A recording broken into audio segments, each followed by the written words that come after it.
Reg, vir die verskillende kragte. 'n Mens kry intermolekulêr en dan intramolekulêr. Ons gaan nou eers gou kyk na die intramolekulêr. Kyk mooi daar na daai A. Intramolekulêre kragte. Dit is die kovalente bindings tussen atoom A en atoom B.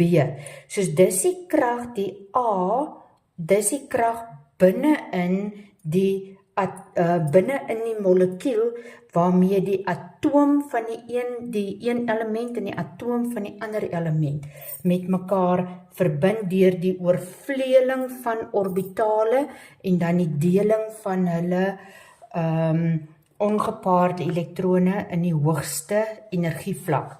Nou, om te bepaal, ons het twee soorte, dis kovalente kragte.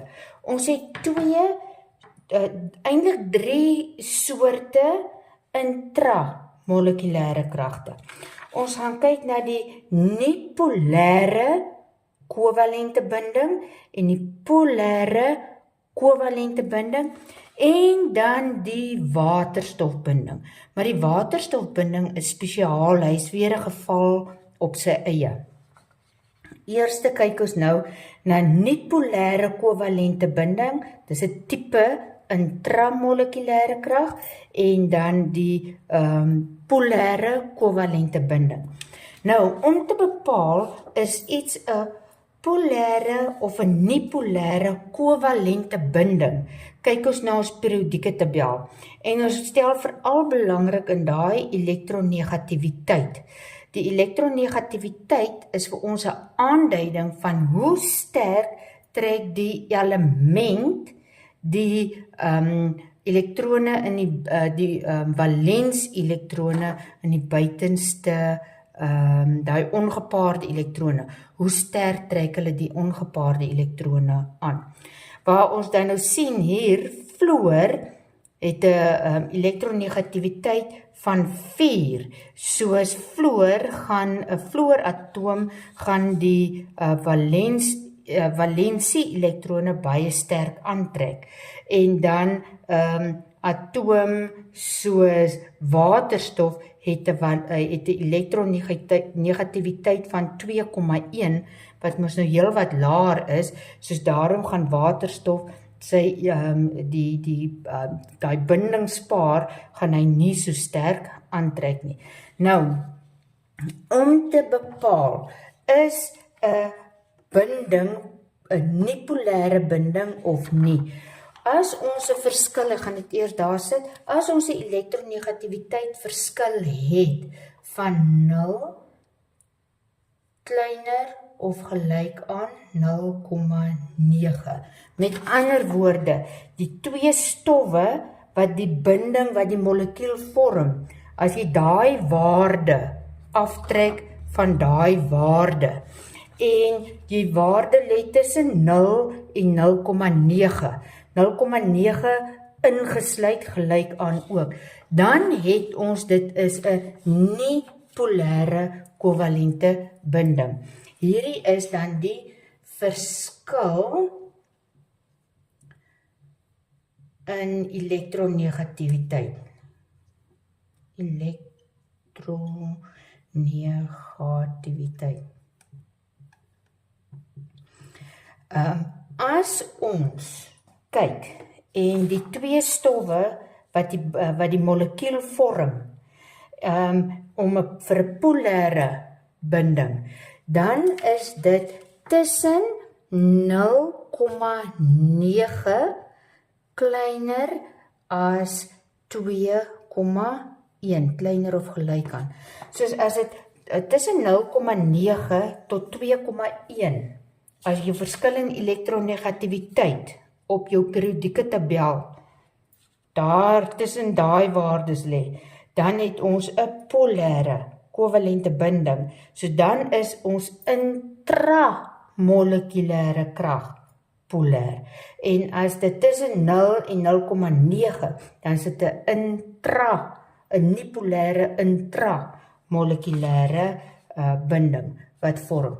Kom ons doen gou so twee voorbeelde van 'n nie-polêr en van 'n polêre intramolekulêre krag. Ons het gestel nou, ons laat bind stikstof. Stikstof is in groep 5, 1, 2, 3, 4, 5, sy 3 ongepaarde elektrone, reageer met, kom ons maak maar met kloor, reageer met kloor, kloor is in groep 7, 1, 2, 3, 4, 5, 6, 7, daar is my loosstruktuur van my kloor en van my stikstof.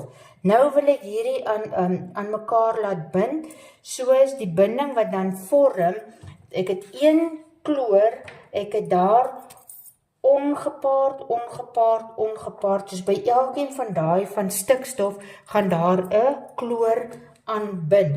Soos ek gaan hê, die stikstof, en hy gaan daar en ongepaard.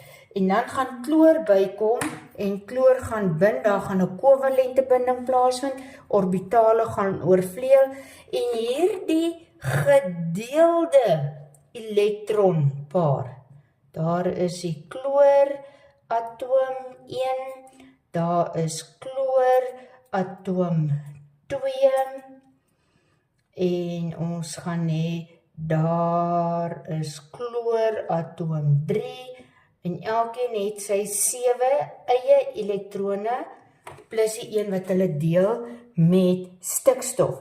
Nou tussen stikstof en kloor, stikstof se elektronegativiteit is 3. Kloor sin is ook 3, sien julle, daar kloor se elektronegativiteit is 3, stikstof se elektronegativiteit is 3.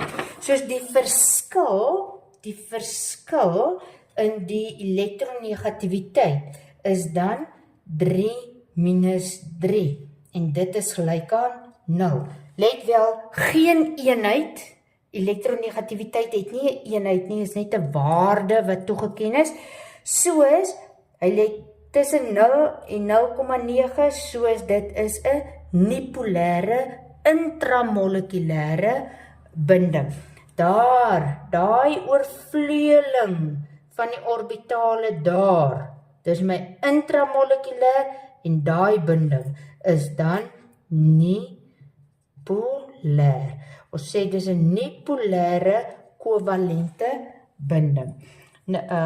Soos, net so kan ons nou gaan kyk na as ons gaan kyk, sê nou maar na, kom ons kyk tussen fluor en waterstof. Kom ons vat sommer maar vir fluor en waterstof.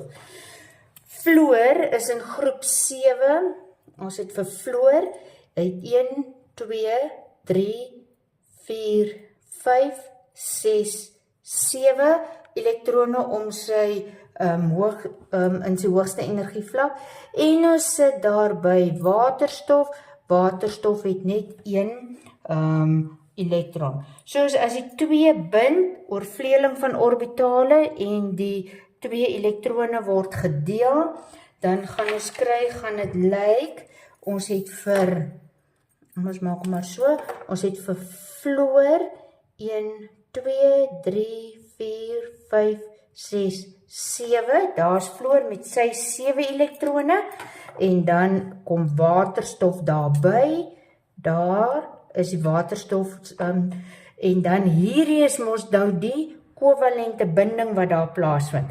Dit is mos nou die gebinde paar, daai deelpaar waarvan ons gepraat het, daai, as ons kom by die molekuulvorms oor. Daai is die deelpaar, en nou die verskil in elektronegativiteit tussen fluor en waterstof is dan, fluor het 4 en waterstof is 2,1, soos die verskil in elektronegativiteit is dan 4 minus 2,1, en dit is dan gelyk aan 1,9. Nou kyk waar lê ons waarde. Die waarde lê nou hier tussen 0 en 2,1. Met ander woorde, daai binding, daai oorvleueling van die orbitaal en die deel van daai, dit is dan 'n polêre intramolekulêre kovalente binding. Dis die verskil, dis hoe 'n intramolekulêre krag werk. Ek het nou sommer polêr en nie polêr gedoen. 'n Waterstofbinding kan 'n intramolekulêre krag wees. Sien julle hier? Hier het ek nou vir waterstof en fluor aan mekaar gebind. Soos hierdie polêre intramolekulêre kovalente binding. Omdat daar 'n waterstofatoom betrokke is dit 'n waterstofbinding ook. Die eienskappe van die waterstofbinding is, ons moet 'n waterstofatoom moet teenwoordig wees. Dan kan jy 'n waterstofbinding hê. Soos tussen fluor en waterstof het ons 'n waterstofbinding. Maar tussen stikstof en kloor kan ons nie 'n waterstofbinding hê nie, want daar is mos nie 'n waterstofatoom betrokke nie. Dit moet 'n kovalente binding wees. Dit kan nie 'n ioniese binding wees nie, dit moet net 'n kovalente binding wees. En dan moet dit die binding wees, dan gaan kyk ons na die atoomradiusse. Dit moet 'n atoom wees waarvan die atoomradius groot is. Nou, as ons gaan kyk, die atoomradiusse neem toe van bo na onder, maar ook dit neem af van links na regs. Maar in vergelyking met waterstof is fluor se atoomradius redelik groter. Dat julle gaan op 'n stadium gaan julle 'n periodieke tabel kry wat die atoomradiusse vir julle aandui, maar dit moet 'n relatiewe kort afstand wees. Soos ons praat van 'n bindingslengte. Die bindingslengte moet kort wees. En met 'n waterstofatoom wat deelneem, gaan die bindingslengte altyd kort wees, want wie's die kleinste atoom wat ons kry? Waterstof.